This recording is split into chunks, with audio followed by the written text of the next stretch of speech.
efecto, esta invitación me ha dado la ocasión para tratar de profundizar en esta etapa del proceso penal, sobre todo en la parte operativa, cómo viene funcionando.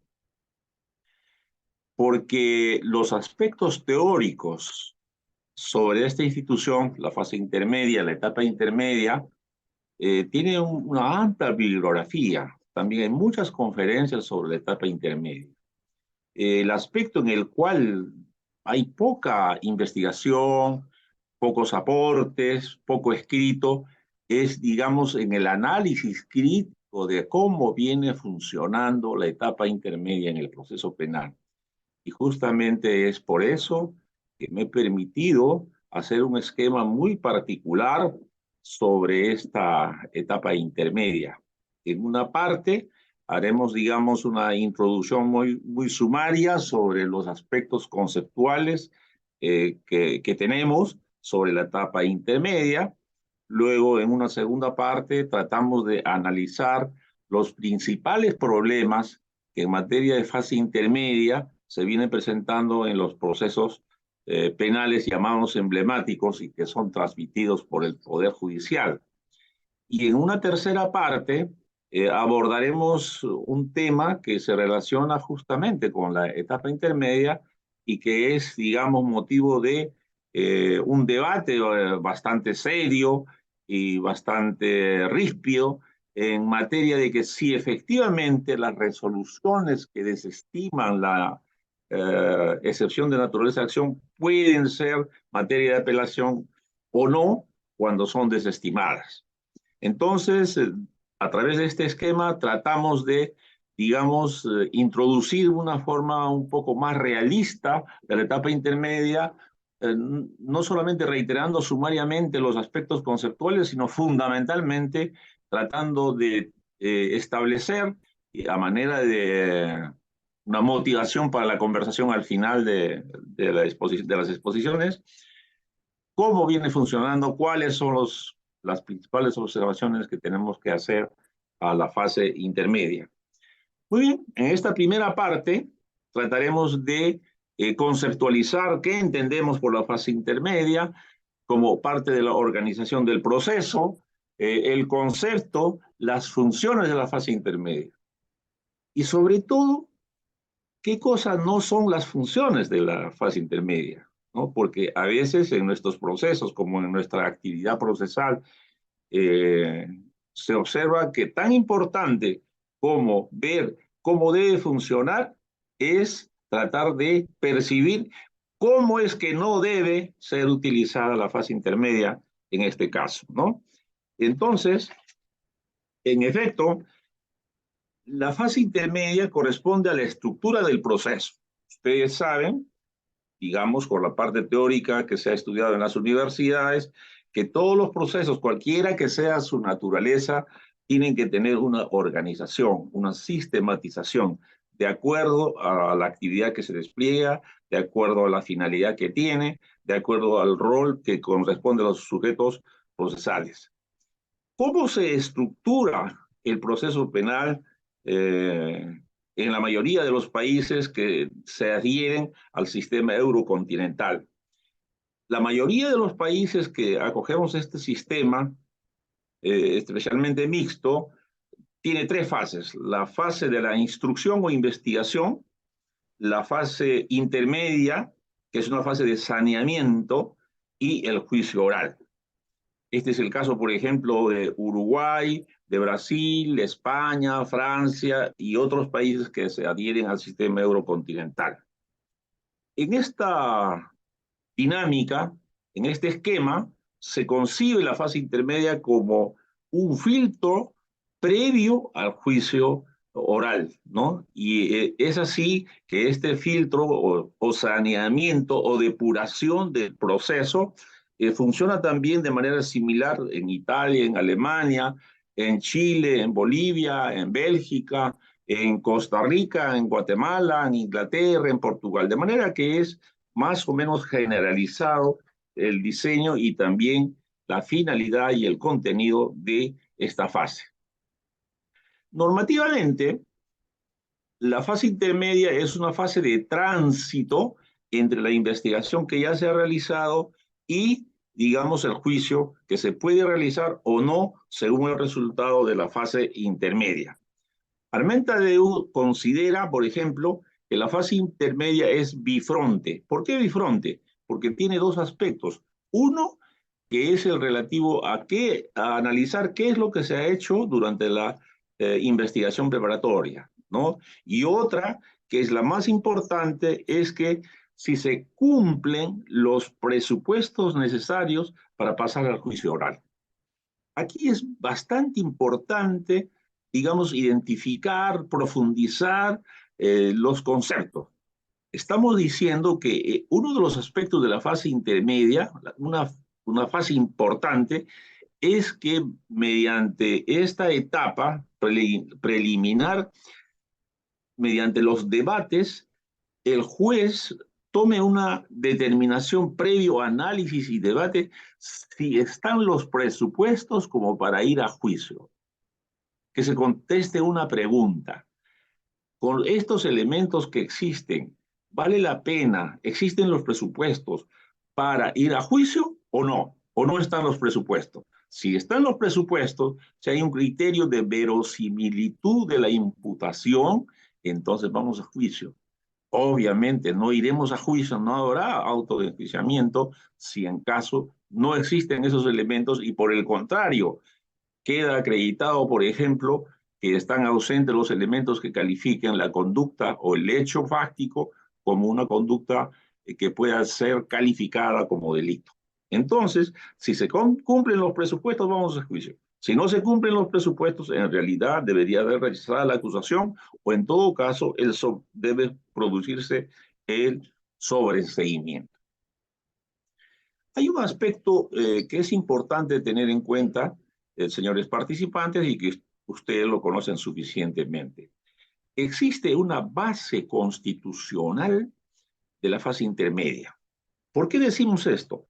Porque realmente debemos tener en cuenta que la fase intermedia es una etapa del proceso, pero que tiene relación con un derecho fundamental tanto del ciudadano sujeto al proceso cuanto del Estado. En cuanto al imputado, en cuanto al acusado, en cuanto a la persona que es sujeto de imputación, la garantía es que mediante el debate se esclarezca si efectivamente existen los presupuestos, los requisitos, las condiciones para ir a juicio. Porque si no existen, es un derecho del imputado al principio de legalidad. Nadie puede ser procesado o condenado si no hay un tipo previamente establecido y con los elementos de convicción que le dan verosimilitud a la imputación.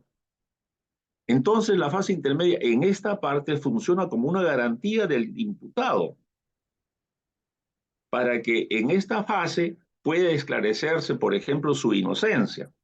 Pero al mismo tiempo, también es una parte que le interesa al Estado porque es el escenario en el cual el Estado, a través del fiscal, puede participar en el debate y demostrar que su acusación contiene los elementos necesarios como para producir una condena. Y entonces existe una base constitucional porque finalmente la etapa intermedia es una etapa de tránsito, pero están en juego en el debate los derechos fundamentales de los imputados, de los acusados, y también el derecho del Estado a, digamos, sancionar si el imputado, después de los debates en el juicio, aparece como culpable. De manera que efectivamente esta etapa es sumamente importante desde su base constitucional. La etapa intermedia tiene las siguientes funciones. Primero, es importante volver a decir lo que había mencionado anteriormente, que en esta etapa, a través de los debates, el juez se tiene que hacer un juicio provisional, ¿no? Tiene que hacer una ponderación de verosimilitud de la imputación. Esto es sumamente importante porque no es bueno que los señores jueces, por lo menos algunos de ellos, consideren que la etapa intermedia es una etapa de tránsito o un trámite mecánico, sino que por el contrario tiene que desarrollar toda una actividad que le permita llegar a una conclusión. ¿Cuál conclusión? La que se desprende de una ponderación de verosimilitud, ¿no? Como si dijera, a través de esta acusación y los elementos de convicción, la propuesta probatoria, podemos considerar que hay materia como para hacer un juicio y llegar a una sanción. Esa es la ponderación de la verosimilitud. No estamos diciendo que llegue a la convicción, digamos, a una conclusión, sino una ponderación de verosimilitud, como dice el profesor Julio Mayer. Entonces, de lo que se trata es que el señor juez haga un control del requerimiento fiscal. ¿Por qué un control? Porque tiene que analizar previo debate y participación de los operadores, de los abogados, del fiscal, si la acusación contiene todos los presupuestos que establece el código para que se considere que una acusación está completa y puede pasar a juicio. Revisar si la investigación está completa. En su momento, integrar la investigación completando con elementos subsanables, ¿no? Ojo que acá estamos hablando de completar la investigación con elementos subsanables, porque lo que no es subsanable, lo que es sustancial, no puede ser efectivamente integrado o subsanado. Para eso la investigación ha transcurrido desde la investigación a veces de diligencias preliminares y fase investigatoria. Entonces tiene que depurar la acusación y corregir aquello que pueda ser corregido. Eso también es muy importante. Entonces, en esta parte decimos que esa es la función. Control, ¿cierto? Subsanación de lo subsanable, la depuración y sobre todo para emitir un juicio de ponderación, de verosimilitud, de si vale la pena o no pasar al juicio. ¿Qué es lo que no debe realizar el juez en la fase intermedia? Ya dijimos que muchas veces cuando se trata del proceso o de los actos procesales, es muy importante lo que se hace, pero también a veces es más importante lo que no se debe hacer, ¿no? Para poder remediar o corregir. Por ejemplo, no es función de la fase intermedia que el juez subsidie al fiscal o al abogado. El rol del juez no es el de subsidiar al Ministerio Público ni al abogado. El rol de la fase intermedia no es parchar todo aquello que realmente sea una omisión de la acusación como para de todas maneras ir al juicio. No, la labor del juez es de control, de saneamiento, de depuración. No es de ayuda para subsanar los defectos que tenga la acusación. Sobre todo en esta parte, por ejemplo, es necesario tener en cuenta, como lo veremos más adelante, que según el artículo 352.2, si en la acusación existe un defecto formal, una omisión subsidiaria, ¿no es cierto? Se puede dar la oportunidad al fiscal para que lo corrija en 5 días. Pero lo que no se puede hacer es devolverle la acusación indefinidamente para corregir, digamos, aspectos sustanciales. Porque para los aspectos sustanciales ya ha tenido todos los años para hacer su investigación. Tampoco es función del juez en su rol de tratar de pasar al juicio oral como sea, digamos, realizar actos procesales que no están permitidos por la ley, no están previstos por la ley y que son irrazonables. El juez tiene dentro de su función de control un margen discrecional para que, digamos, utilizando las normas o utilizando los principios, utilizando la lógica, el sentido común, el sentido de los actos procesales sin violar las normas ni los derechos fundamentales, puede manejar el proceso para tener un pronunciamiento al final, ya sea para el juicio oral o para el sobreseguimiento. De manera que el juez no tiene que concebir la fase intermedia como para tener un escenario para hacer los remiendos para que a cualquier manera pasar al juicio oral, afectando ilegítimamente los derechos de los sujetos procesales. Entonces, además, podemos decir que cuando se observan, digamos, algunos procesos emblemáticos, que son los que, digamos, los que no somos jueces o fiscales o defensores de oficio y vemos el proceso, digamos, desde el público, observamos que hay algunos procesos que en la etapa intermedia acusan problemas de gestión, problemas de organización, problemas de logística, ¿no? Entonces, eso es lo que se tiene que detallar, discutir y tratar de resolver. Entonces, quisiéramos ya pasar, en todo caso, a una parte más concreta en cuanto a exponer, por ejemplo, qué es lo que debe contener una acusación.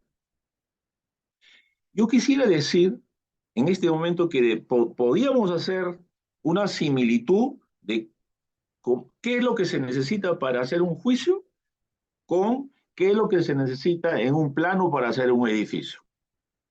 Evidentemente, está bastante claro cuando uno da lectura al artículo 349 del Código Procesal Penal, qué es lo que se necesita en una acusación.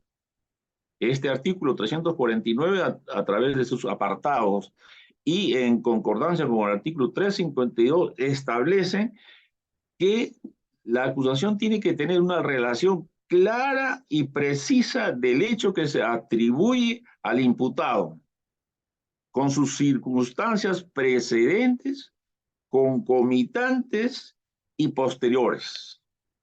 Así está establecido en el artículo 349, apartado primero, inciso B.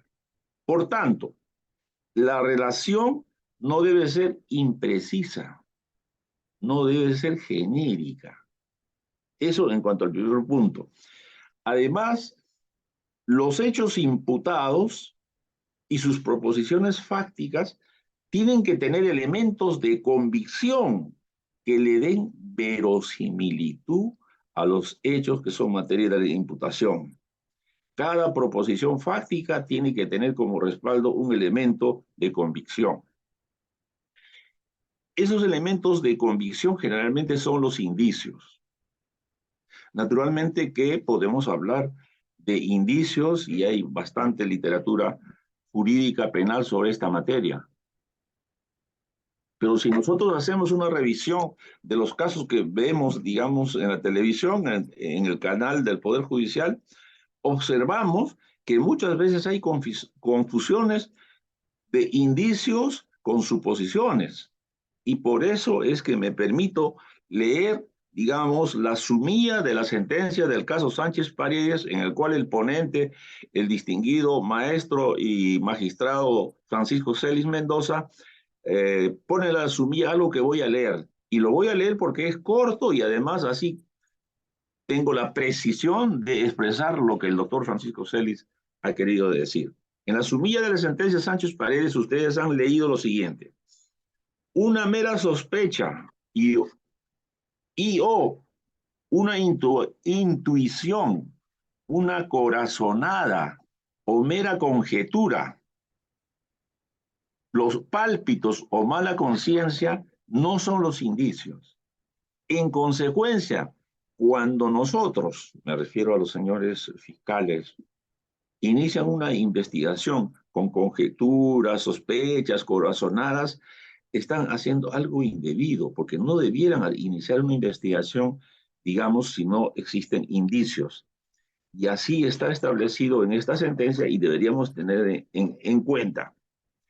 En el caso de los Sánchez Paredes, esa sentencia que hace muy pocas semanas ha emitido la sala que participó el doctor Celis Mendoza, que el ponente, se establece que ha habido, digamos, a través de esos 16 años de proceso, un manejo inadecuado, digamos, de los conceptos de indicios y efectivamente al final, en la sentencia, se da cuenta, se determina que en cada uno de los pasos para construir la imputación ha habido un manejo inadecuado de los indicios, de las inferencias, y en consecuencia eso es lo que establece que estas personas han sido absueltas. Pero sin embargo, ¿cuál es la conclusión de ese proceso? Que si se hubiera hecho un manejo riguroso de los componentes de las inferencias, de los indicios, y que los elementos de convicción no hubieran sido confundidos con conjeturas o corazonadas, como dice Celis Mendoza, ese proceso no hubiera tenido que durar 16 años.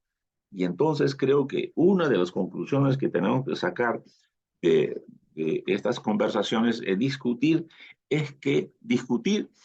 que tenemos que hacer una rigurosa calificación de lo que ingresa al sistema penal como investigación. Por eso es que en la reforma procesal penal que se inició en su fase determinante a fines de la década del 80 y del 90, antes del Código Procesal del 2004, que fue el Código Procesal de 1991, la experiencia de reforma estableció que eran muy importantes las calificaciones tempranas. ¿Cuáles son las calificaciones tempranas? Aquellas que se producen para ingresar o no una determinada noticia criminal al sistema de investigación. Si nosotros ingresamos dentro, digamos, de la carga procesal una serie de hechos sin una calificación adecuada, entonces estamos cargando el sistema de procesos que empiezan mal porque efectivamente no se ha hecho un manejo muy adecuado de calificación. Lamentablemente esa idea de las calificaciones tempranas no ha sido implementado adecuadamente. En consecuencia, ha habido una total desorganización conceptual para ingresar lo que sea. Entonces, ¿qué es lo que debiéramos hacer? Yo creo que, aun cuando estamos hablando de la fase de control, ¿no es cierto? Deberíamos hacernos una pregunta. Cualquiera de ustedes, que creo que son como 140 o 150 señores participantes que me están escuchando, 470. ¿Cuánto? 470 conectados. Ríe. He estado observando las interesantísimas clases y conferencias de los expositores anteriores y he observado que la mayoría de ustedes son abogados, jueces, fiscales, auxiliares y estudiantes y que tienen mucho conocimiento. En consecuencia, yo estoy seguro que muchos de los conceptos que yo voy a vertir acá son de conocimiento de ustedes, pero yo prefiero, digamos, también darles mi opinión analítica de un profesor universitario que efectivamente ve los procesos emblemáticos y cuáles son los aspectos que deberíamos discutir. Si cualquiera de ustedes o yo fuéramos jueces de control, jueces de investigación preparatoria y nos encargan un control, ¿qué haríamos? ¿No? Punto primero, yo propongo discutir lo siguiente. Me parece que un juez de control, cuando recibe la acusación, debe hacer lo siguiente. Primero, convocar a sus auxiliares para hacer un control del aspecto operativo, ¿no? Recibida la acusación, debería haber un control operativo de la acusación. En cuanto está completa, está foliada, están todos los anexos, se han adjuntado todos los anexos, existen incidentes incidentes que tienen relación con la subsistencia del proceso.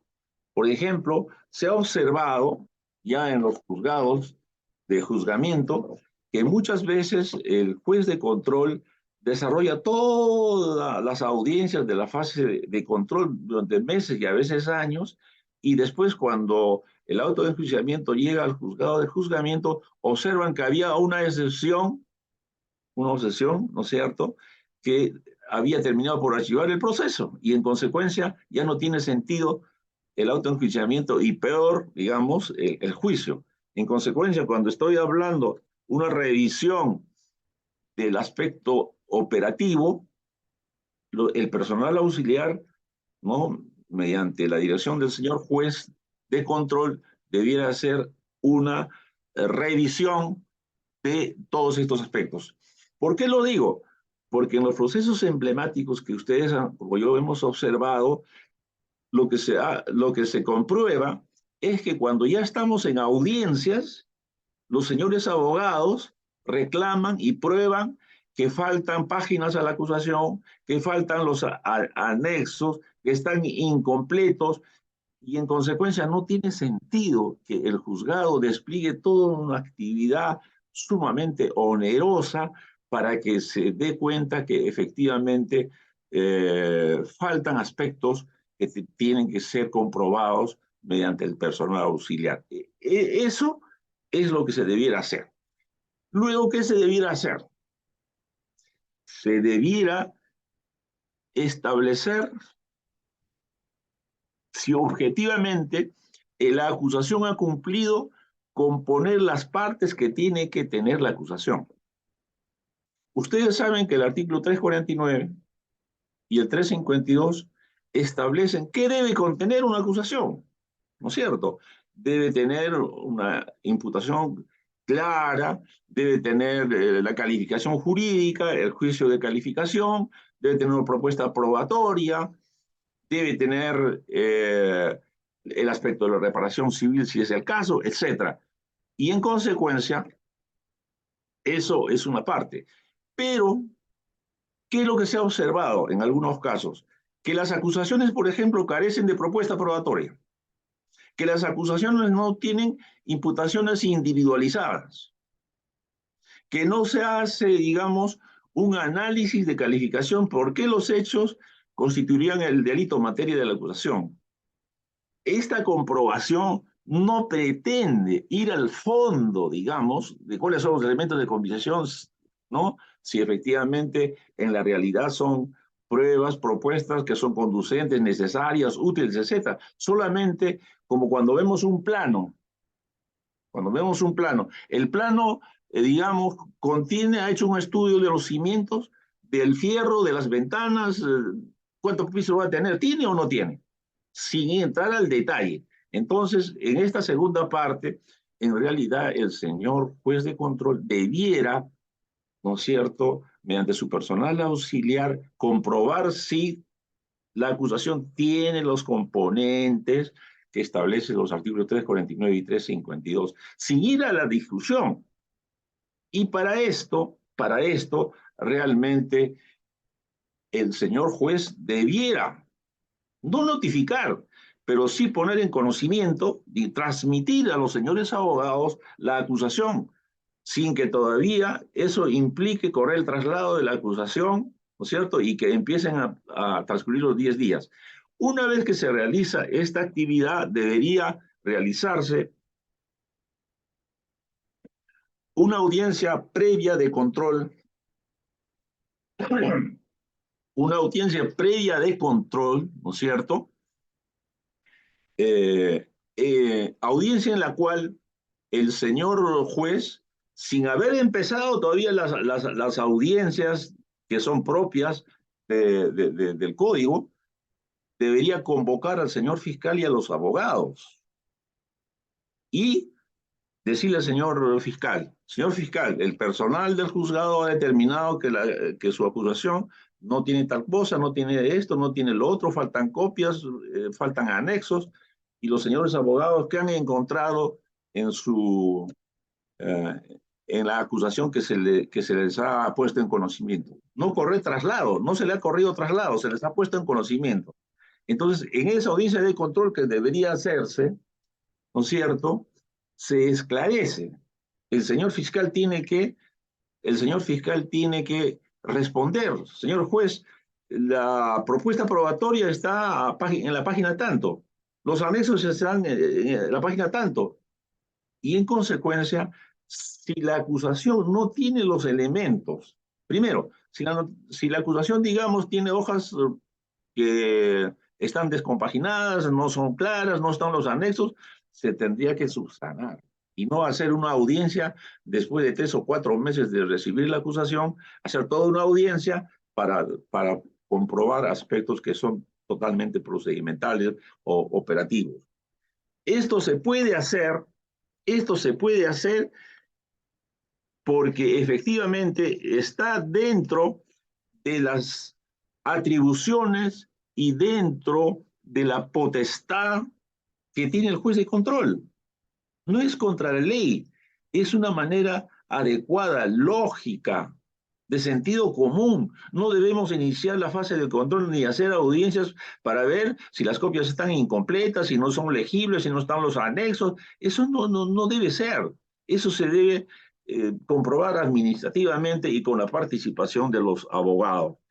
Un ejemplo a seguir es lo que ha establecido el doctor Francisco Celis y los magistrados de su sala en el expediente 100-2010 de 10 de febrero, donde dice que los jueces superiores podrían hacer una audiencia de control, una audiencias previas. Entonces, ¿qué es lo que ocurriría? Lo que ocurriría es que, tal como se dice en esta resolución del expediente 100-2010 de 10 de febrero del 2021, en que estos señores magistrados, con el doctor Celis, dicen que los jueces deben evitar desarrollar actividades que sean irrazonables, inoperativas, costosas, ¿no? Y afectando el presupuesto del Estado. No está prohibido. En realidad los jueces, los fiscales y nosotros los abogados deberíamos concebir el proceso para tratar de resolver los problemas a pesar de las normas, siempre que no se afecte el debido proceso.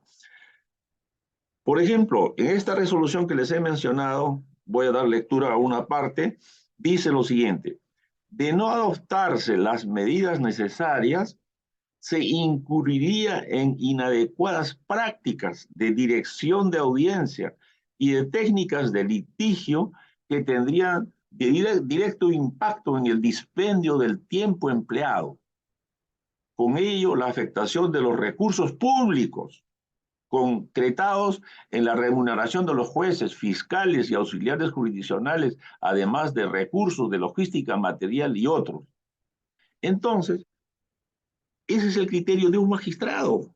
Ni siquiera es la opinión del ponente, de un magistrado que dice que debemos realizar actos tendientes a optimizar el uso de los recursos del Estado. Y entonces, esta propuesta que les estoy diciendo, digamos, tranquilamente se podría hacer para no demorarse años de años, para que en la audiencia 20 o 30 se esté discutiendo si está la copia, si la notificaron, si está completa la acusación y si tiene individualización o no, y efectivamente otros aspectos que deberían realizarse con toda oportunidad. En consecuencia, no deberían iniciarse las audiencias de control formalmente si no se ha saneado totalmente en forma administrativa, lógica y de sentido común para tratar de analizar estos aspectos. Eso es perfectamente realizable. Los verdaderos jueces, ¿no es cierto?, que son bastantes, por ejemplo, el doctor Celis, desarrollan una actividad a pesar de las limitaciones de la norma y a pesar de las limitaciones del sistema. Por ejemplo, en algunos casos se ha visto en las audiencias que durante meses, en audiencias en que concurren 20 abogados, 30 abogados, juez, fiscal, defensores de oficio, se discuten aspectos que si le llegó la notificación, si está completa, si está incompleta, y eso, así no se puede gastar los recursos del Estado. Todos esos aspectos son cuestiones de gestión. Naturalmente que el segundo aspecto es un poco más riguroso. En esto sí quisiera, distinguidos colegas, que me siguieran, porque a veces se confunde. Si el personal del juzgado y el personal auxiliar examina la acusación y compara si la acusación tiene los elementos del artículo 349 en cuanto a los elementos de convicción o no los tiene, es claro que no estamos discutiendo el fondo, sino estamos discutiendo si tiene. Es como ver en el plano, efectivamente el plano tiene la relación de los pisos, la visión, las ventanas, los cierros, tiene o no tiene, ¿no es cierto? Entonces creo que sí, la falta de requisitos esenciales de la acusación es una labor un tanto más especializada que requiere más concentración. Porque la inexistencia de una relación clara y precisa del hecho que se atribuye está en el artículo 349.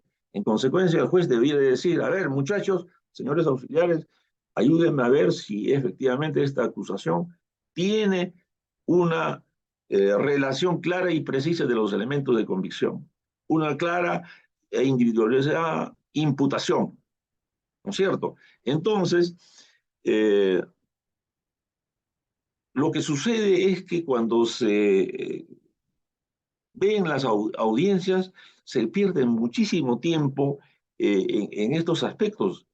No es muy difícil encontrar, digamos, en una acusación si se está haciendo una eh, atribución individualizada de los cargos, porque si no existe una individualizada atribución de los cargos, evidentemente le falta un presupuesto, un requisito del artículo 349 y observar si tiene precisión en la imputación, observar si está individualizado, observar si tiene elementos de convicción, observar si tiene una propuesta probatoria, observar si tiene una calificación jurídica.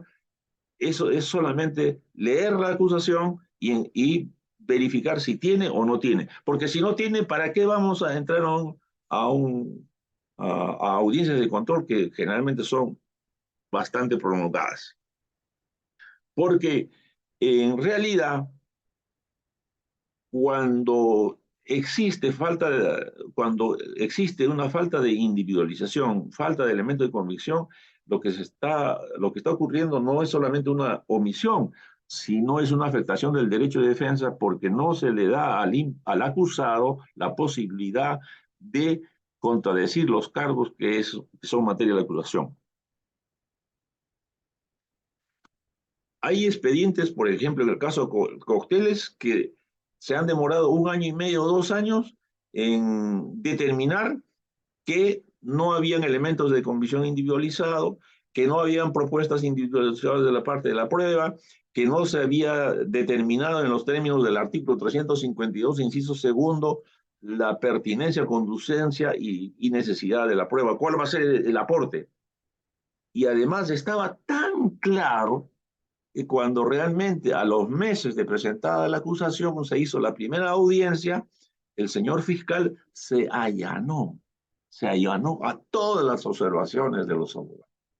Porque los abogados decían que faltaba esto, faltaba aquello, no tenía esto, no tenía. Y el señor fiscal se allanó. Y en consecuencia, el juez le dio una oportunidad de subsanar.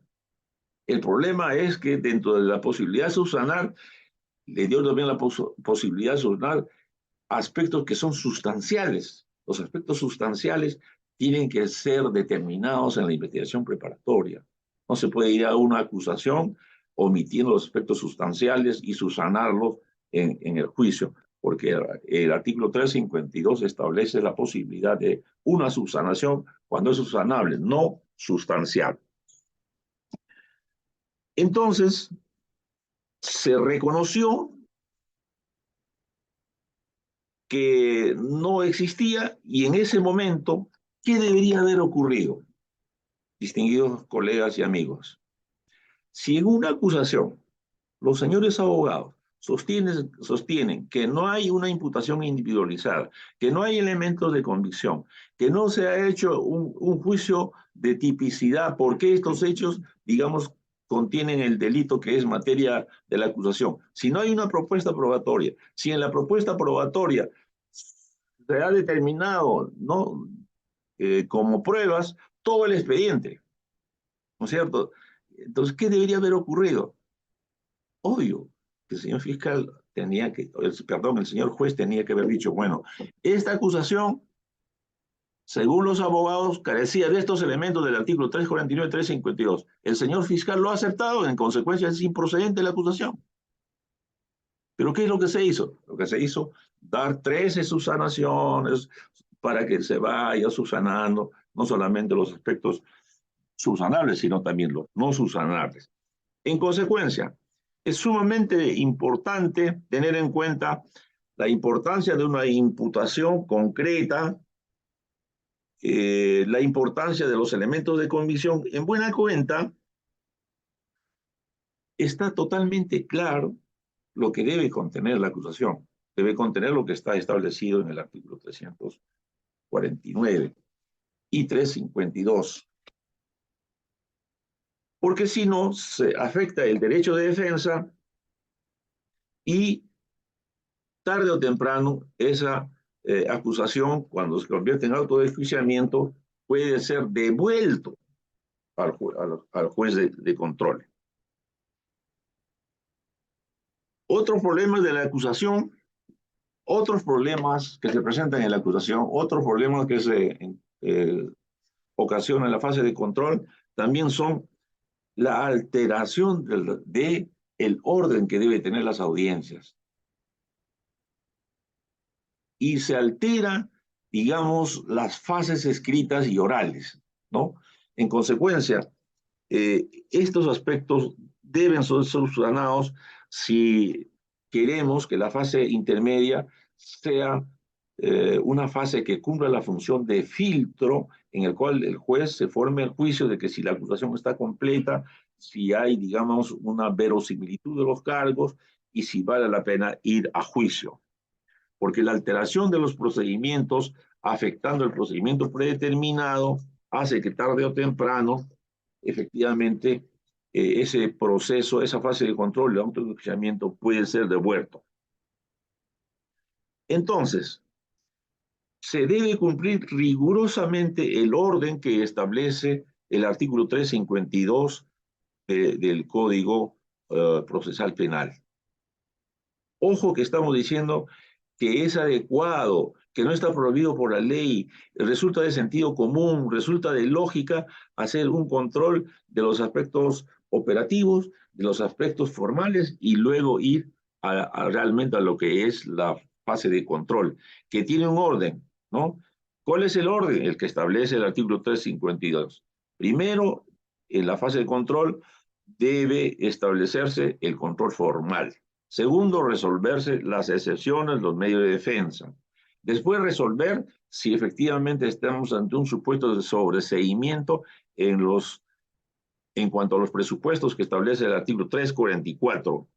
Luego se debe analizar los medios probatorios pertinentes, conducentes y útiles, realizar las convenciones probatorias y luego, efectivamente, de realizado el control formal mediante el control formal, el control sustancial, resolver las excepciones, ir a determinar si efectivamente existen los elementos suficientes para ir a juicio o no. Algunas observaciones en algunos casos emblemáticos, ¿no? Por ejemplo, en una causa, en el caso de Costeles, existía el problema de la falta de individualización. Había una, y no obstante aquello, el señor juez expidió una resolución en cuya parte resolutiva se decía, ¿no es cierto?, que en esta audiencia ha terminado el control en cuanto ya se ha saneado, ¿no?, aclarado y saneado el dictamen acusatorio. ¿Cuál era el problema de esta resolución del señor juez? Que esa resolución de que declaraba que ya se había saneado, aclarado la acusación, se realizó antes de discutir la propuesta probatoria. Y en la propuesta probatoria se determinó que las pruebas no estaban individualizadas, que las 5.400 y tantas pruebas era para todos los acusados, no estaba individualizado. Y en consecuencia se había declarado saneado el proceso cuando todavía no se había hecho el control probatorio. Y fue por eso que 6 meses después se expide una resolución en la cual se dice, si bien es verdad que en la resolución de tal fecha se ha declarado saneado la parte formal, la parte sustancial, la parte de las excepciones, pero no se ha todavía discutido la parte probatoria, la propuesta probatoria. Y en consecuencia se da la oportunidad, digamos, al Ministerio Público para atender las observaciones de los abogados, porque cuando se ha observado que en la propuesta probatoria no estaban los elementos de conducencia, utilidad y pertinencia. Entonces, ¿cómo puede declararse saneado un proceso si todavía no hemos terminado el control de todos los aspectos que debe tener la acusación? Eso quiere decir que se está afectando la secuencia del proceso, porque en la fase de saneamiento es una sola, empieza y termina con una resolución en que efectivamente se ha observado, se han discutido todos los aspectos que debe contener la acusación. Y eso es lo que efectivamente no debe ocurrir, de fragmentar, digamos, la resolución y declarar saneado un proceso antes de analizar todos sus aspectos. Por otra parte, lo que implica esta conducta no es solamente afectar la secuencia del proceso, sino el debido proceso, el procedimiento predeterminado. Se puede alterar el procedimiento predeterminado por razones superiores de principios, pero sin afectar los derechos fundamentales, ¿no? Y en este caso, por ejemplo, lo que ha ocurrido es inventarse una, una resolución de saneamiento cuando todavía no había terminado la fase de control.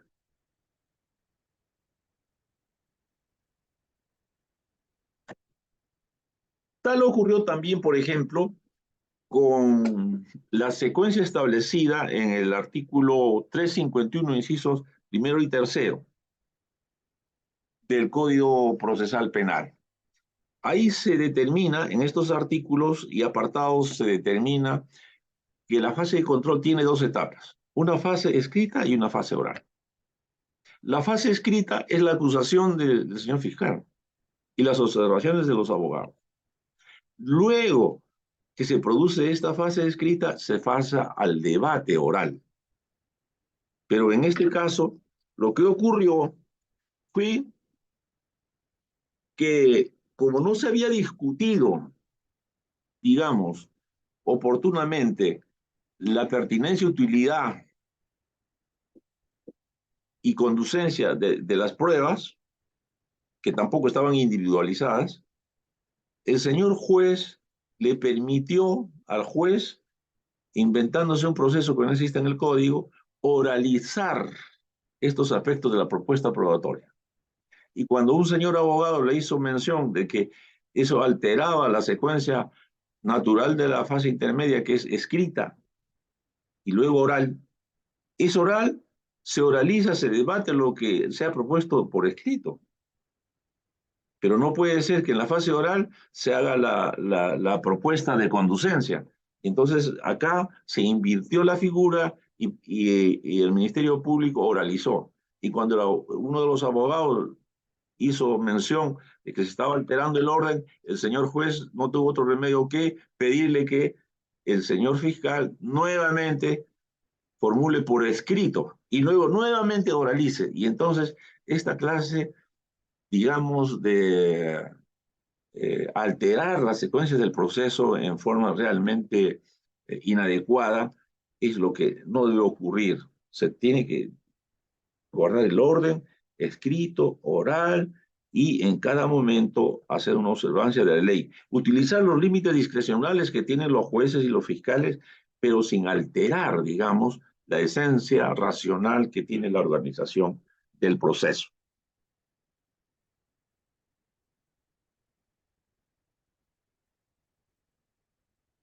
De otro lado, lo que ha ocurrido también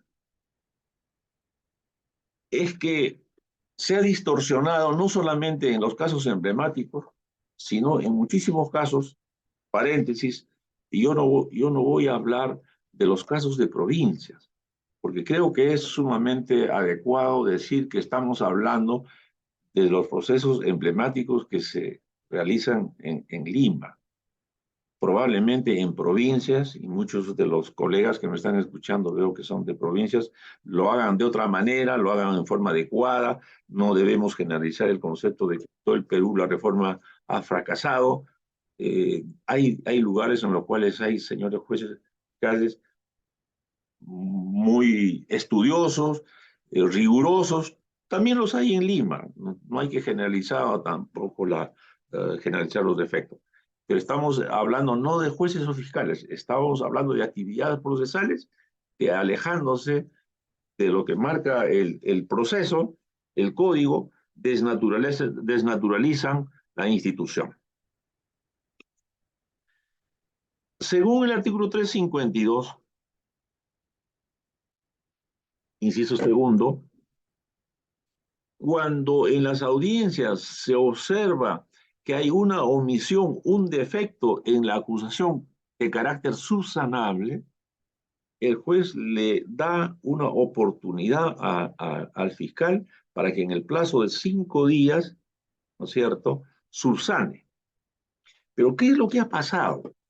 Lo que ha pasado es que muchos señores jueces en Lima, en los procesos emblemáticos, le dan la posibilidad de subsanar no aspectos formales subsanables, sino aspectos sustanciales. Y eso no se puede admitir, porque los aspectos sustanciales han sido materia de toda la investigación preparatoria durante años. ¿Cómo es posible que después de formulada la acusación que se supone que se elabora cuando ya se ha terminado, ha concluido el proceso, en la fase de control le devuelven para que se usara una parte sustancial, que se refiere, digamos, a los hechos, a la calificación jurídica, a la participación, al título de imputación? Eso no puede ser. Entonces, esta norma no está siendo bien utilizada, primero porque se le da la posibilidad a los señores fiscales para subsanar no aspectos formales, sino aspectos sustanciales. Y esto ya ha quedado esclarecido suficientemente porque inclusive la Sala Penal Nacional en el Acuerdo Plenario número 05-2019 del año 2019 estableció que la subsanación no puede ser sobre aspectos sustanciales. Me voy a permitir leer la parte pertinente, digamos, para no perder la calidad del mensaje, la rigurosidad de lo que se dijo.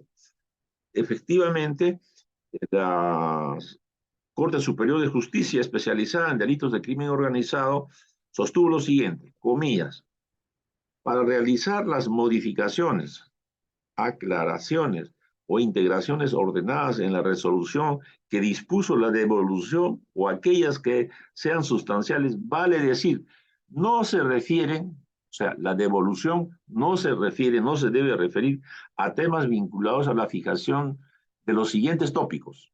O sea, no se debe enviar para subsanar los siguientes tópicos. Elemento fáctico, elemento jurídico, elemento personal, presupuestos procesales vinculados a la vigencia de la acción penal y elementos de convicción suficientes. Ello a tener de lo dispuesto en el artículo 344.1. Entonces, ¿cómo es posible que en muchos procesos se devuelven para subsanar asuntos sustanciales que se refieren a estos aspectos? Y lo que es peor, se realizan 2, 3, 4, 5, 10 subsanaciones. Eso evidentemente se tiene que corregir, eso se tiene que evitar, porque está totalmente claro.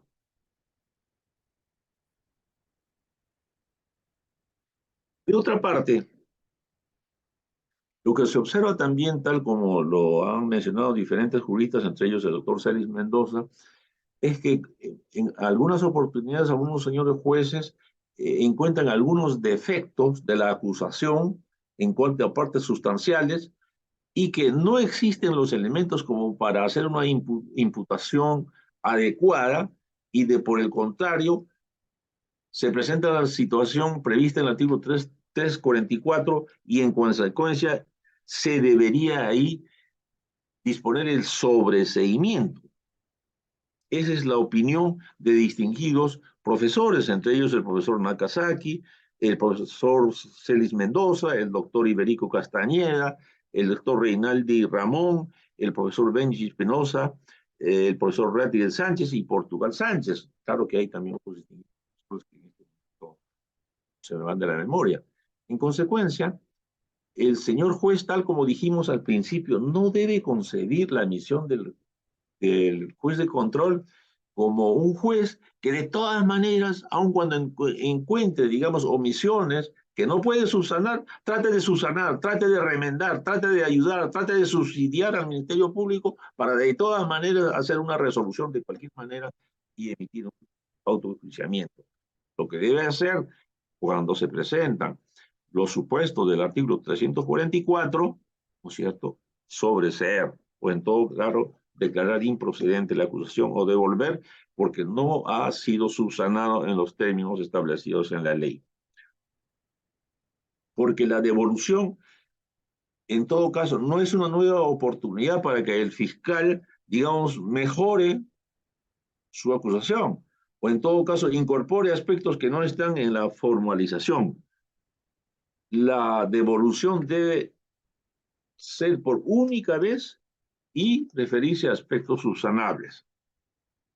Porque conceder diversas oportunidades lesiona el derecho de defensa, implica un factor de indefensión y además está totalmente claro. Lo que pasa es que muchas veces seguimos una inconducta procesal a pesar que ya está totalmente esclarecido en acuerdos plenarios o en opiniones de magistrados autorizados.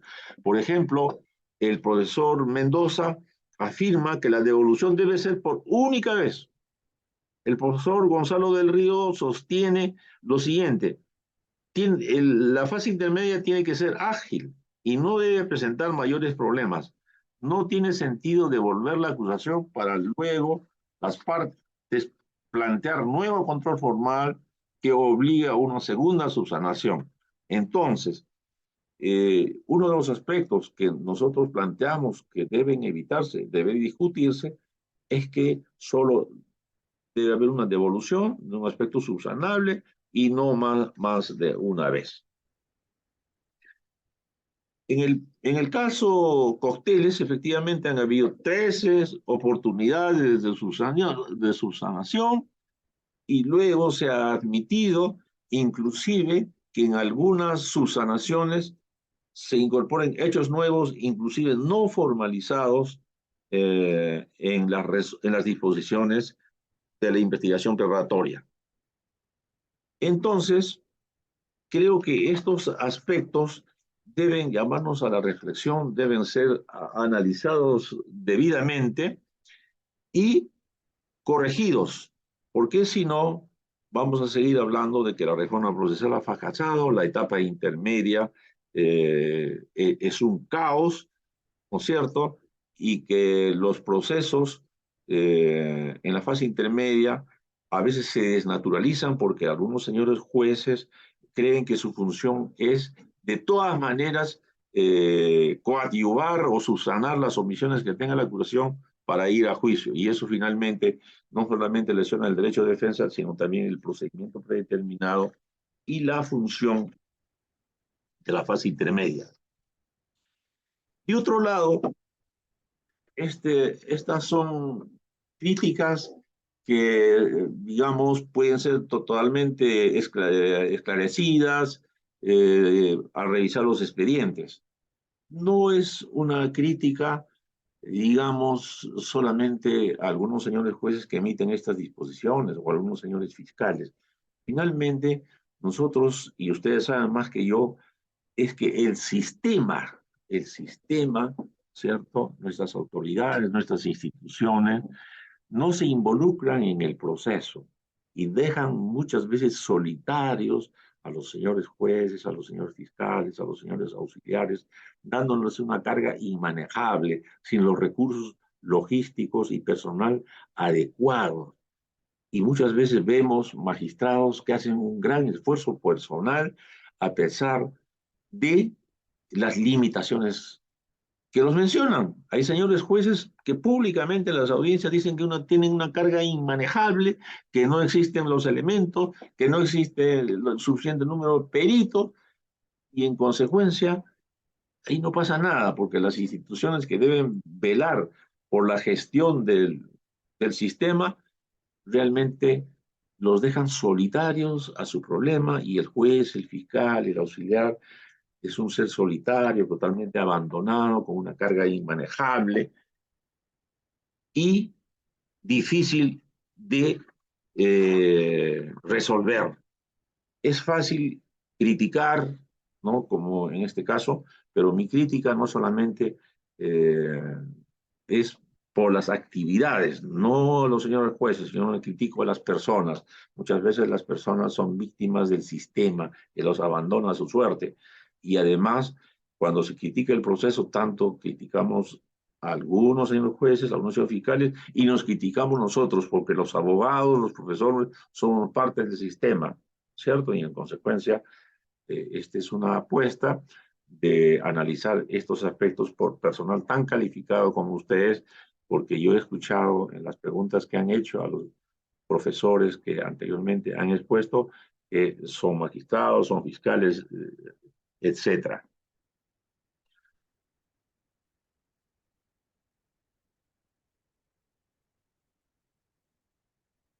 De otro lado, quisiera decir que en los en la fase intermedia, y no solamente en la fase intermedia, en todo el proceso penal, existen una serie de problemas que hay que analizarlos no tanto desde su formulación conceptual o normativa, sino cómo funcionan, cómo está funcionando el sistema, cómo está funcionando la reforma.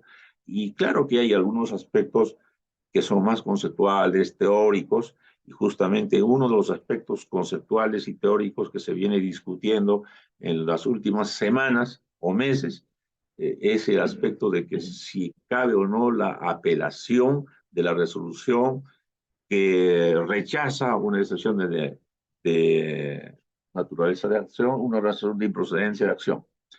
Y ese tema que ha sido muy discutido desde el punto de vista teórico va a ser materia de exposición en la segunda. En esta parte voy a analizar un debate conceptual que se ha producido con motivo de que el 25 de septiembre del presente año la Corte Superior Nacional ha tomado un acuerdo en virtud del cual las resoluciones que desestiman las excepciones no serían apelables.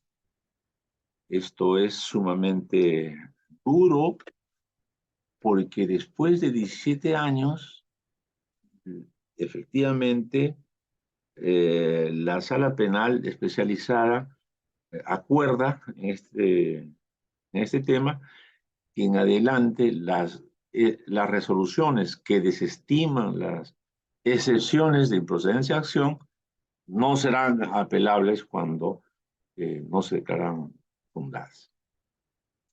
Esto ha traído mucha controversia. Creo que por primera vez eh, los señores jueces, fiscales, abogados, profesores, los académicos han dividido sus puntos de vista.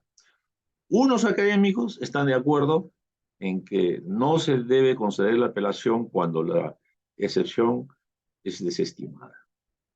En esta posición están distinguidos maestros y amigos como el profesor César San Martín Castro, el distinguido magistrado y maestro Francisco Celis Mendoza, el distinguido magistrado superior Rómulo Carcausto, otro distinguido señor fiscal y profesor James Retty, y hay resoluciones que también se pronuncian en este sentido. Pero también existen académicos, profesores, jueces, fiscales, que consideran que no, que se debe conceder la apelación aun cuando la excepción sea desestimada. En esta posición está César Nakazaki, el profesor Gonzalo del Río, el profesor Alonso Peña, Cabrera, Julio César Espinosa, el profesor Benji Espinosa, el profesor Jefferson Moreno, Daniel Mendoza, y también hay casaciones y resoluciones en este sentido. Y primera vez que hay argumentos de un lado, hay argumentos de otro lado. Y habría que exponer los principales argumentos y dar una posición personal. Posición personal que pesa exactamente igual que la posición de cualquiera de nosotros o cualquiera de los operadores, ¿no? Yo siempre aprecio que tengan la gentileza y la generosidad de llamarme maestro. No soy un maestro, ni tampoco pienso que mis puntos de vista sean asumidos acríticamente. Expongo problemas y trato de estimular, digamos, el interés por resolver estos problemas, porque nuestro país se merece un proceso penal a la altura de sus aspiraciones constitucionales.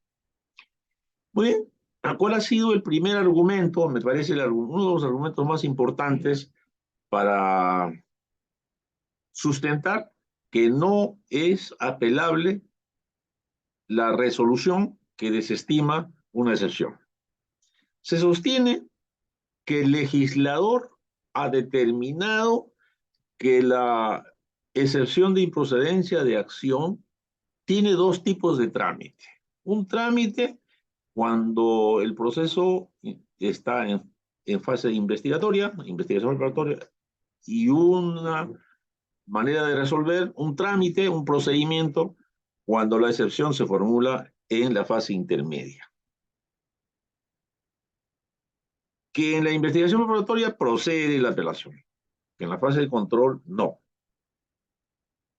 Analicemos este argumento. Se dice que el legislador tomó la determinación, vale decir, debatió este aspecto. Deben ser apelables o no apelables las resoluciones que desestiman excepciones en la fase intermedia. El primer comentario personal que quiero hacer es que lo primero que tenemos que comprobar es si efectivamente en la fase de elaboración del Código Procesal Penal este aspecto se discutió, no se discutió y a qué conclusión se llegó. Lo concreto, distinguidos colegas, es que el Código Procesal no tiene una exposición de motivos, menos actas de los debates. No existe. En consecuencia, ¿a qué se refiere la afirmación de que el legislador, digamos, los distinguidos miembros de la comisión que elaboró el Código Procesal Penal discutieron y resolvieron este tema? Yo me atrevo a decir que me parece que no discutieron. Y simplemente formularon los artículos 352, inciso tercero y cuarto, y el artículo 416, ¿no? En primer lugar. En segundo lugar, durante estos 17 años, ¿no? Ha funcionado la apelación de excepciones desestimadas. Durante todos estos 17 años. ¿Y de cuándo acá es que se dice que la voluntad del legislador es que no sean apelables las resoluciones que desestiman excepciones. Entonces, la verdad es que no solamente que se ha resuelto en casaciones, la Corte Suprema, las resoluciones que desestiman excepciones, sino que hay casaciones que establecen terminantemente que sí es apelable la resolución desestimatoria, ¿no es cierto? Lo que sí es cierto es que cuando se dice la voluntad legislativa, eso no se puede comprobar, y yo podría decir que no está expuesto en ningún lugar, digamos, porque no hay exposición de motivos, que hubiera una voluntad legislativa de que esto se hubiera discutido y se hubiera arribado a una forma de determinar en el código. Lo que sí existe es una incongruencia interpretativa entre los artículos 8.5 y 352 del Código Procesal con el 416, inciso B. Porque los que consideran que no se puede apelar mencionan que estos artículos 8.5 y 352.3 los autorizan a establecer que es inapelable la resolución que desestima una excepción. Sin embargo, el artículo 416b, de manera terminante, habilita, establece que los medios de defensa, entre ellos la excepción, son apelables. En tercer lugar, yo quiero decir que el maestro César San Martín Castro no solamente ha resuelto muchas excepciones en estos 17 años, excepciones en que se desestimaba la excepción, sino que el distinguido maestro ha firmado, juntamente con el ponente, la casación 1704-22 Tacna, ¿no? En el cual el ponente fue el doctor Luján Túpez, en que justamente en esta casación,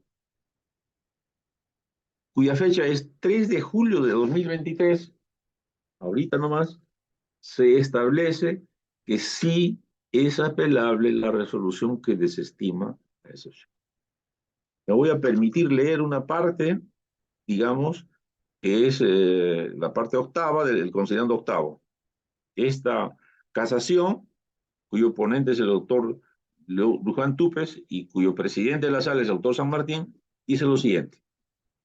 El sentido correcto del artículo 352, numeral 3 del Código Procesal Penal estriba en que todos los autos que resuelven una excepción o cualquier medio de defensa, sean fundados, infundados, improcedentes e inadmisibles según la terminología utilizada, son susceptibles de recurso de apelación en la forma y el modo que prevé la ley procesal.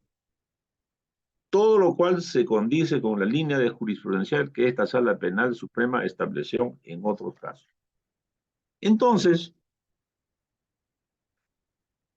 quiere decir que no solamente no hay expresada una voluntad legislativa, sino el principal autor del Código Procesal Penal, el distinguido maestro San Martín, ha expresado también un punto de vista distinto, ¿no? En consecuencia, creo que ese argumento, por lo menos, es bastante discutible.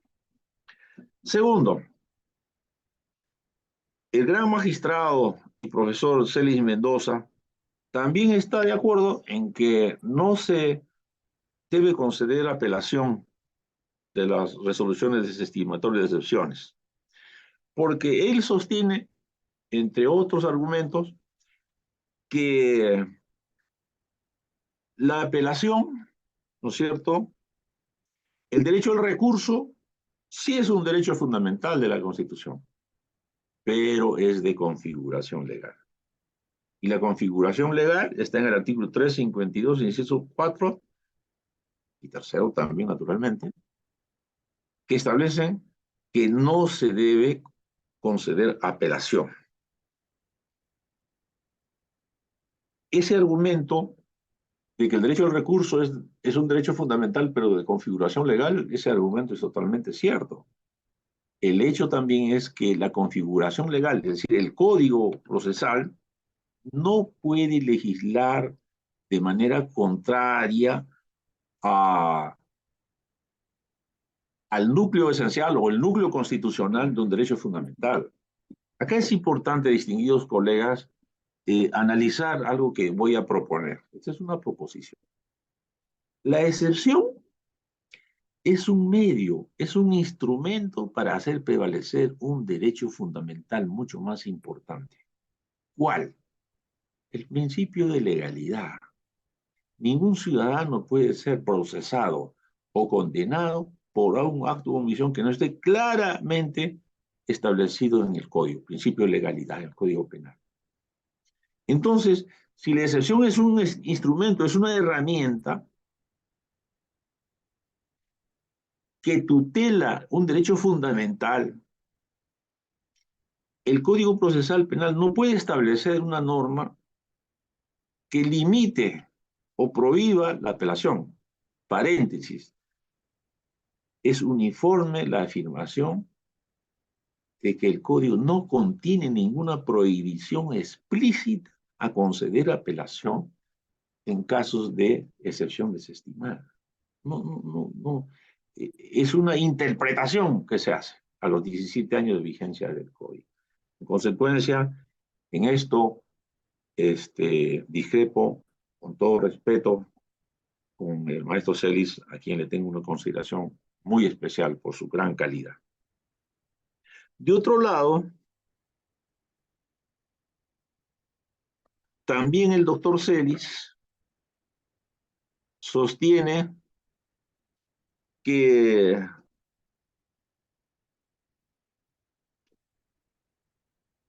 aceptar que la excepción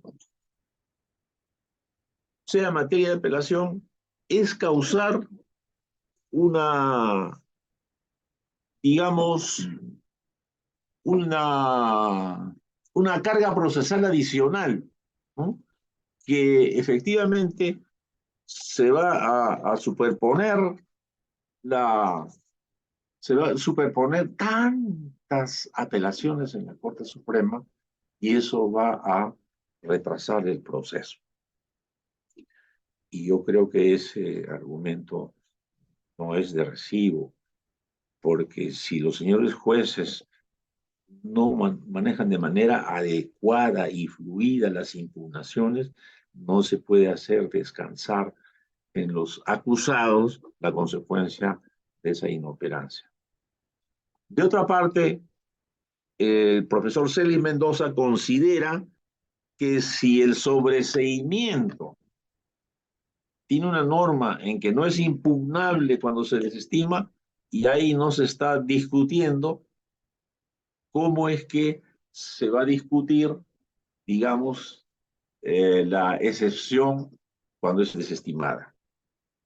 El profesor Celis Mendoza dice, el sobreseimiento, en el fondo, puede suceder también por un caso de atipicidad, que es lo que se alega en la excepción. Y si en el sobreseimiento se acepta o no se critica que sea inimpugnable, porque se está criticando que, digamos, que también sea inimpugnable la excepción. Entonces, a mí me parece que el hecho de que no haya críticas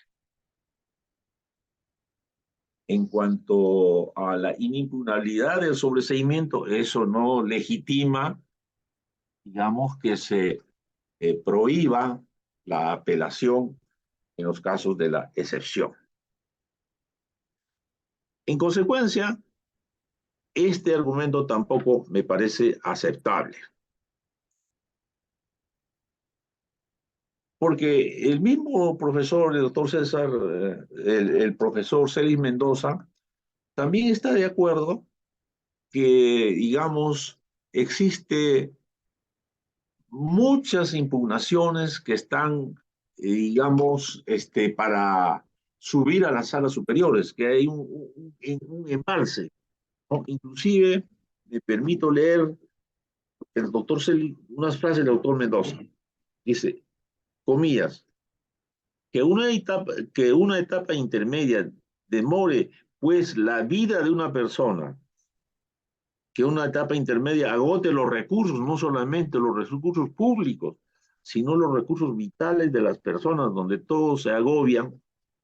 Entonces, me parece que no se puede sostener al mismo tiempo que debemos de negar las apelaciones de las excepciones desestimadas, porque eso va a demorar el proceso, y al mismo tiempo se dice que la fase intermedia demora una eternidad, que agota no solamente los recursos del Estado, sino los recursos vitales de los sujetos procesales.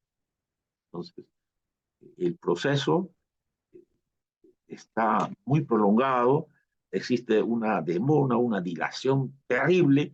Ese es el problema que hay que afrontar, no hacer descansar en los justiciables las consecuencias de la inoperancia de algunos juzgados. De otro lado, el doctor James Reategui sostiene que es contrario a los principios, que es contrario a los principios de las etapas procesales, que en la fase de control se esté discutiendo algo que tenía que haber sido esclarecido debidamente en la fase de investigación preparatoria. El profesor James Reategui, distinguido profesor también, él sostiene que estar discutiendo en la fase intermedia aspectos de tipicidad en la excepción atenta contra el principio de racionalidad de las etapas procesales, ¿no?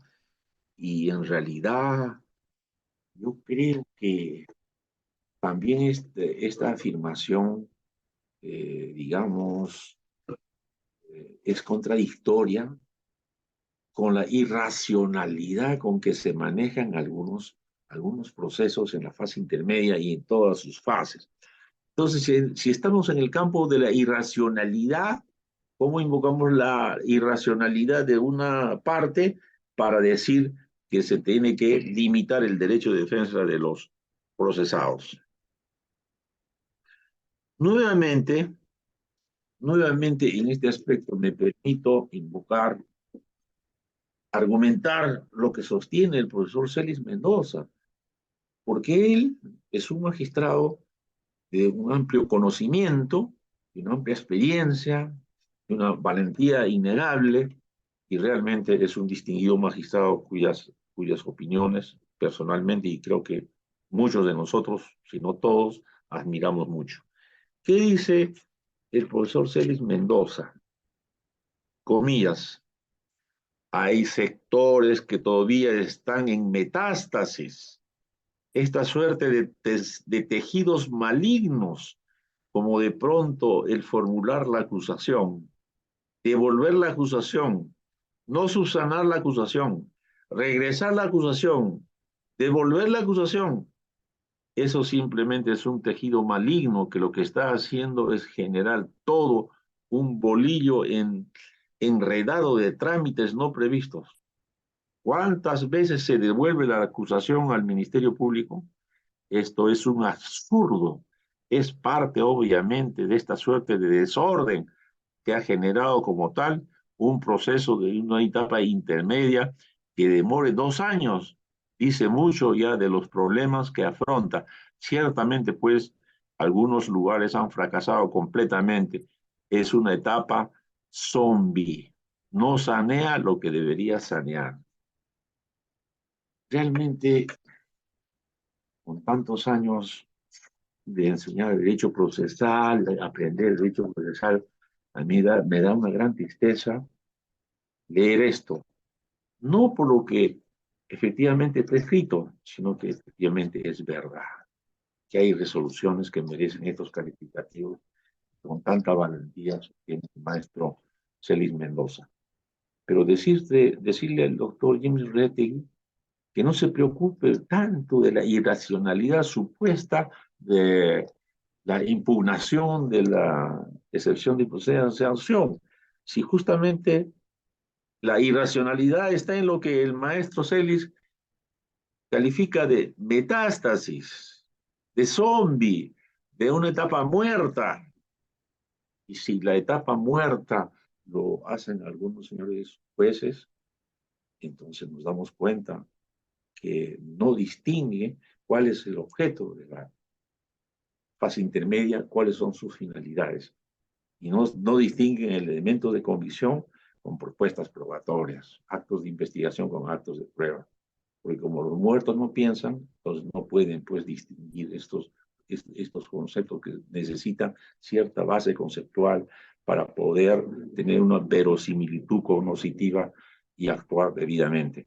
De manera que el apreciado Dr. Jim Moretti, creo que, y lo digo con muchísimo aprecio, porque lo admiro bastante también, por su preocupación y porque escribe tanto, y también que en nombre del Ministerio Público, que debe defender los derechos fundamentales en virtud del artículo 159, esté sosteniendo que se le debe privar a los acusados la posibilidad de que imputaciones que no tienen ningún sentido vayan a juicio oral.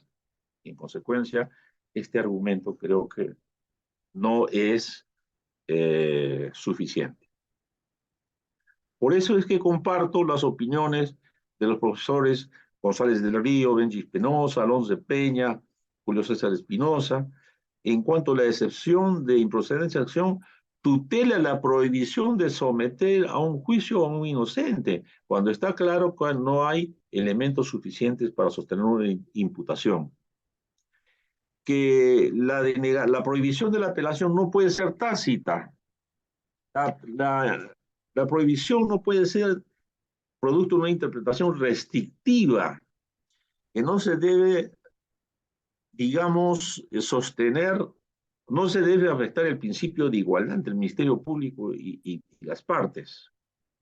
Y efectivamente no se puede dejar de sanear una imputación totalmente irregular que ha pasado de diligencias preliminares, investigación preparatoria y llega a la acusación.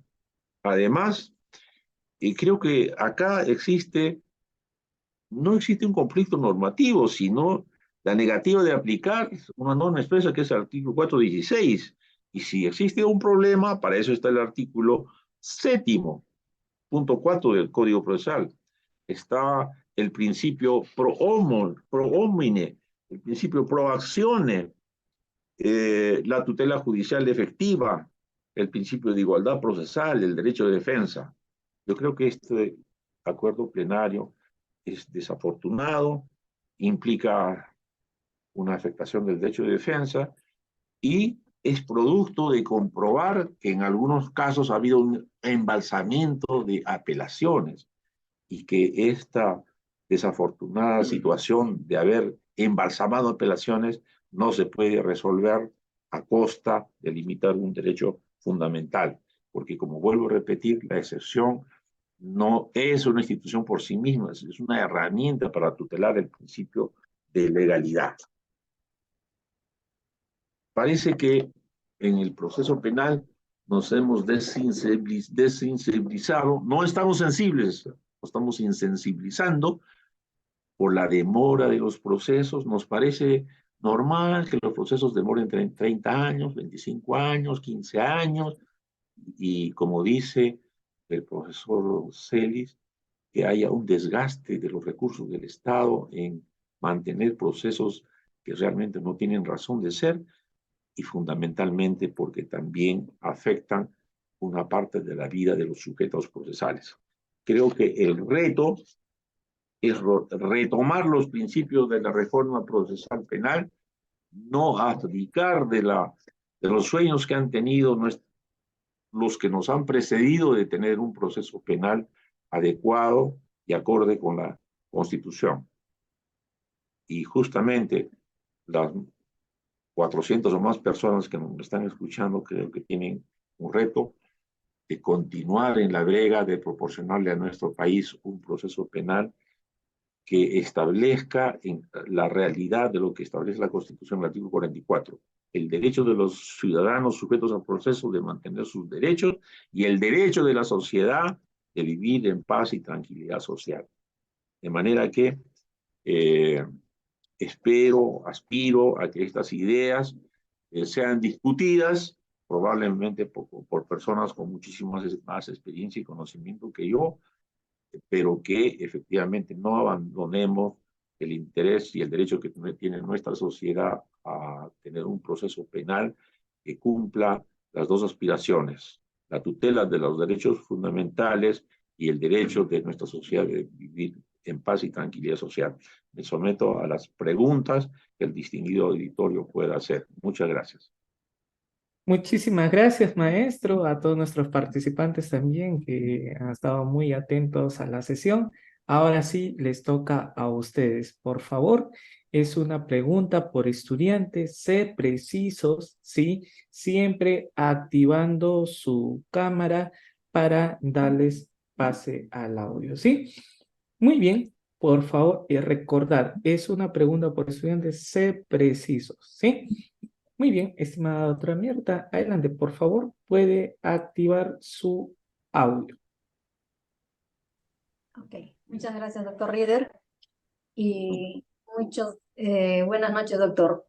Muy interesante su polémica, doctor, desde el punto de vista que efectivamente está habiendo un poco de falencias en cuanto al trabajo de la Fiscalía. Sin retomar mucho, doctor, ¿qué se puede hacer frente a todo este aparato que estamos atravesando en estos momentos? Precisamente hay procesos que están durando más de 4, 5, 6 años, perjudicando precisamente a los sujetos procesales dentro de estos procesos, ¿no? Toda vez que ya anteriormente, posiblemente dentro de un proceso, se ha determinado que efectivamente no existe evidencias o métodos de convicción para perseguir este delito, pero sin embargo el fiscal sigue insistiendo en perseguir un delito donde no tiene suficientes pero lo sigue insistiendo y parece que el juzgado o el juez no valora el expediente antes de proceder a un nuevo juicio. Toda vez de que cuando entramos a la oralidad, estamos dando a conocer las piezas procesales que ya en un inicio se han determinado, pero sin embargo estamos dando la probabilidad de un nuevo juicio, como usted dice, perjudicando muchas veces a los sujetos procesales, ¿no? Desgastándolos tanto económicamente como psicológicamente. Frente a esta situación, doctor, ¿cuál sería su apreciación netamente? Bueno, con motivo de la reforma procesal penal que se inició a fines de la década del 80 y que tuvo, digamos, una manifestación con el Código Procesal de 1991 que no entró en vigencia sino en 20 artículos, y luego el Código Procesal, trabajando en la reforma, se tuvo la experiencia de que el proceso penal es obra de un sistema, ¿no? Jueces, fiscales, autoridades, presupuesto, poder ejecutivo, legislativo, etcétera. Lo que ocurre en nuestro país es que no existe gestión, no existe gestión institucional.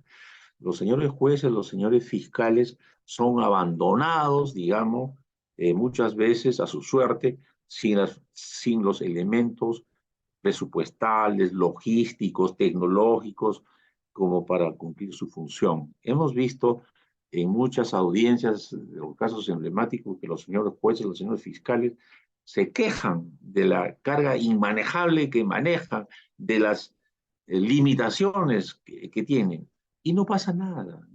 Nadie reacciona, el Consejo Ejecutivo, las presidencias de la Corte, y en consecuencia tenemos que tener conciencia de que el proceso, cualquier tipo de proceso, especialmente el proceso penal que tiene que ver con la libertad y los derechos fundamentales de los ciudadanos y el derecho del Estado a sancionar los delitos, es obra de un sistema.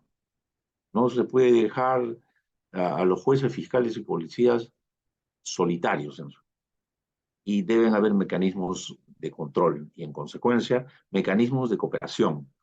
¿Qué se puede hacer? Reformar, ¿no es cierto? Y la mayoría de los análisis son normativos, ¿no? Que se cree que reformando los artículos de los códigos se va a resolver el problema. ¿Qué se puede hacer? Yo creo que aplicar lo que se aprendió en la reforma procesal penal, que como digo, empezó prácticamente en esta última etapa a inicios del 90, se tomó conciencia de que los países tienen que involucrarse, tiene que haber un liderazgo, ¿cierto? Pero acá se piensa que el proceso camina con los articulados del código y creo que es efectivamente una tarea del sistema. Y ese es un asunto generalizado, ¿no? Es un asunto generalizado solamente para recordar que con la pandemia vimos que nuestra salud estaba en el abandono, nuestro proceso está también en el abandono. Yo les he leído lo que piensa un distinguido magistrado, doctor Celi, dice que hay una metástasis. Y entonces, ¿qué es lo que nos toca? Aplicar la experiencia de los pueblos y las naciones que han hecho reformas procesales penales adecuadas y no dejar solitarios a los jueces fiscales, ni tampoco dejar de controlarlos. Y además los costos no solamente son los costos de aflicción de los sujetos procesales, ¿no? Es el Estado que gasta muchísimo dinero. ¿Cuánto dinero ha gastado el Estado en el caso Sánchez Paredes para que después de 16 años, ¿no es cierto?, un distinguido magistrado y esa sala haya descubierto que ha habido un mal manejo de los indicios, de las inferencias, se ha dado mucha validez a los atestados, a los informes de inteligencia? Eso le cuesta al Estado, le cuesta a nuestra sociedad y es una frustración que naturalmente que ustedes, que son más jóvenes, tienen el deber de tratar de que esto cambie, pero es muy difícil y no hay que dejar solamente a los jueces y los fiscales y los abogados solitarios. No nos dan presupuesto, no hay facilidades técnicas y a nadie le importa. Tiene que importarle a la juventud, así como queremos tener buenos seleccionados e ir a los mundiales, también tenemos que tener buenos jugadores del proceso. Muchas gracias, maestro. Estimado Luis Quinde, ¿cómo estás? Buenas noches. Por favor, puedes activar tu audio, sé preciso. Sí, Gracias. muchas gracias, doctor Reader. Muy agradecido, doctor, por su brillante exposición. Doctor, quiero aprovechar para preguntar lo siguiente. Mire, este, es una gran realidad, por ejemplo, lo de las salas de apelación. En este caso, por ejemplo, en Jaén existe pues una sola sala para 3 provincias, ¿no? Entonces es una sala mixta. Cuando uno interpone recurso de apelación de una prisión preventiva, por ejemplo, le ponen 5 meses de prisión preventiva, la sala lo está resolviendo al 5.º mes o después que ha vencido la prisión preventiva, bajo el pretexto de la carga procesal, ¿no? Bajo esa circunstancia, doctor, cuando se aprecia que un auto de prisión preventiva está evidentemente mal motivado y se priva de la libertad a un ser humano, cuando no se cumplen los presupuestos, bueno, a consideración pues de la defensa, ¿no? Pero la pregunta es, ¿se puede cuestionar ese auto en primera instancia mediante una garantía de, bueno, mediante una acción de habeas corpus? ¿Es posible eso, doctor? Atendiendo al antecedente que le digo, que la sala, un habeas corpus lo resuelve dentro de 5 o 6 meses, cuando a veces ya ha vencido el periodo de prisión preventiva. Esa es mi pregunta, doctor, muy agradecido. Sí, digamos, las acciones constitucionales de habeas corpus sí se pueden oponer contra las resoluciones judiciales. Y en el caso del habeas corpus hay una excepción en el sentido de que podría efectivamente ser resuelta aun cuando esté pendiente un mecanismo de impugnación, ¿no? Como fue el caso de Nadine Heredia y también Keiko Fujimori. El drama de nuestro país es que los habeas corpus también demoran una eternidad, ¿no? Demoran años y en consecuencia lo que ocurre finalmente es que no existen manejos de gestión, ¿no? Y entonces lo que sucede es que no existe una rigurosidad en el control de las resoluciones. Se concentra, digamos, que la impugnación, o sea, la apelación del mandato de prisión preventiva es el único mecanismo, ¿no? El único mecanismo de control de derecho de defensa. puede ser un auto de prisión preventiva que sea totalmente arbitrario, contrario a la ley. Entonces, como no hay gestión, se demora una eternidad. Y salas mixtas tienen mucho trabajo. No hay una gestión para ver cuántos casos puede resolver una sala en un mes, en 2 meses. No, no se hace gestión. Y en segundo lugar, las acciones constitucionales demoran una eternidad. Pero si esa resolución, digamos, es realmente arbitraria, contraria a la ley, absurda, no debiera ser, digamos, analizada por las oficinas de control, no debiera haber o convertirse a las oficinas de control no en una institución que anda persiguiendo a los jueces y fiscales que sueltan a personas que, digamos, en los casos no deberían estar detenidas según los presupuestos del proceso. Cuando hay un escándalo mediático, entonces la oficina de control. ¿Qué sucedería si la oficina de control estuviera formada, digamos, por órganos constituidos por jueces y fiscales muy reputados, acreditados, nombrados por sus instituciones para controlar, digamos, examinar, analizar esas resoluciones judiciales que son totalmente irrazonables, ¿no es cierto? Y pasarlas a la Junta Nacional de Justicia como antecedente para que determinados señores jueces, digamos, sean sancionados, se tenga en cuenta en el momento que pasen por la Junta Nacional de Justicia. En consecuencia, sí, efectivamente, se ha constituido lo que se ha llamado la firmeza sobrevenida, ¿no? El Tribunal Constitucional. Las acciones de habeas corpus están expeditas, pero demoran también pues más de 5 meses. Entonces, estamos mal porque el sistema anda mal y dejamos solamente en manos de los jueces y fiscales, abandonándolos a su suerte y sin darles el soporte logístico, material, presupuestal y el reconocimiento social, ¿no? Y creo que sí, pues esa es una tarea pendiente. Excelente, maestro. Tenemos a participante de nombre Enrique Castillo. ¿Cómo estás? Una pregunta referente a etapa intermedia. Adelante. Muy buenas noches. No sé si me escucha. Sí, Sí, muy buenas noches. Muy buenas noches. Excelente exposición, muy entendible. Le quería hacer una pregunta que se da siempre en la práctica judicial. Específicamente en la etapa intermedia, se podría hablar así de la fase de ofrecimiento de medios de pruebas. Los abogados tenemos la costumbre de ofrecer al órgano de prueba que es el testigo, pero también ofrecemos al acta de la declaración testimonial. Y consideramos que el acta de declaración testimonial es muy importante porque lo hemos incorporado a veces a ese testigo en la investigación preliminar.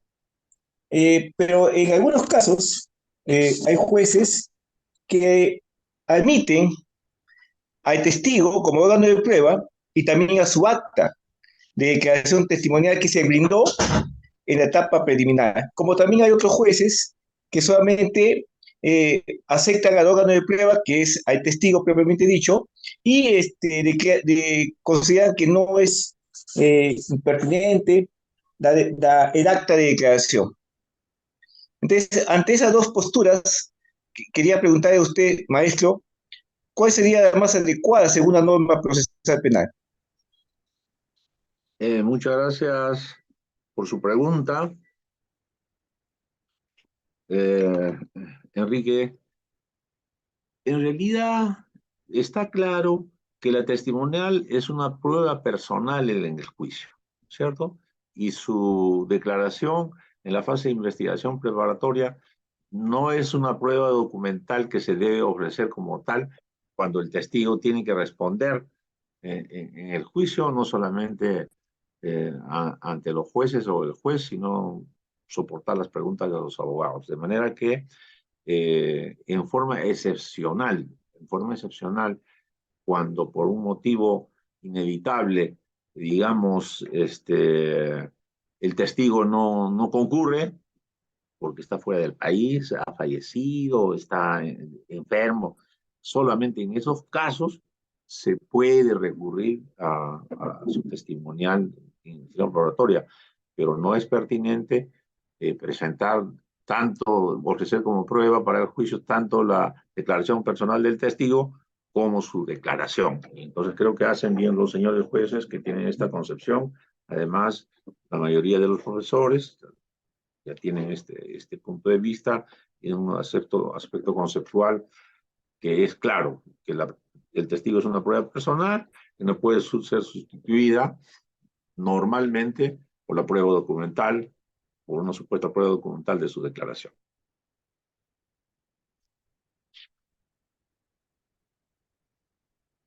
Excelente, maestro. Y la última pregunta con el participante de apellido Mora. Adelante, por favor. Con usted cerramos.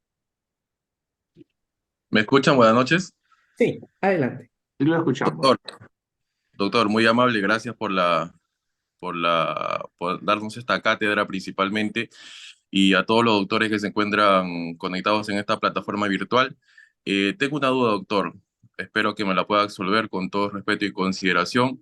La pregunta es la siguiente. ¿Se puede realizar una solicitud de constitución de actor civil, doctor, necesariamente cuando Fiscalía ya ha realizado la disposición de conclusión, notificó a los sujetos procesales y ya están en requerimiento de acusación? Principalmente la parte agraviada se podría constituir hasta ese escenario procesal, doctor? Gracias por absolver mi interrogante. Buenas noches. Muchas gracias, doctor Mora. En realidad, habría que decir lo siguiente, ¿no? ¿Para qué son constituidos las personas que tengan alguna vinculación con el delito, como agraviado? ¿Para qué se constituyen como actor civil? Para participar en el proceso. Si hiciéramos una similitud, ¿no? En un partido, ¿para qué entra una persona al partido? Para jugarse el partido. ¿Para qué entra el actor? ¿Para qué se constituye el agraviado en actor civil? Para producir pruebas, para participar, para generar una serie de elementos de convicción o prueba que puedan abonar digamos, a su posición jurídica. No estoy vinculado con la reparación civil. Para eso es. La pregunta es, ¿para qué entra si el partido ya prácticamente ha terminado? ¿No? En consecuencia, el actor civil, cuando ya terminó la investigación, está concluido el proceso, ¿para qué va a entrar? Y entonces creo que sí, la posición teórica, conceptual adecuada es que debe participar cuando todavía tiene posibilidad de actuar actos procesales. Sin embargo, en forma excepcional, la Corte Suprema ha considerado que en casos excepcionales el actor civil se puede constituir antes de que empiece la fase intermedia, pero concretamente carece ya de posibilidad de actuar cuando la investigación ha concluido. Ese debería ser, digamos, la forma regular que se resuelva esta solicitud del actor civil, que es la persona del proceso, en forma extemporánea.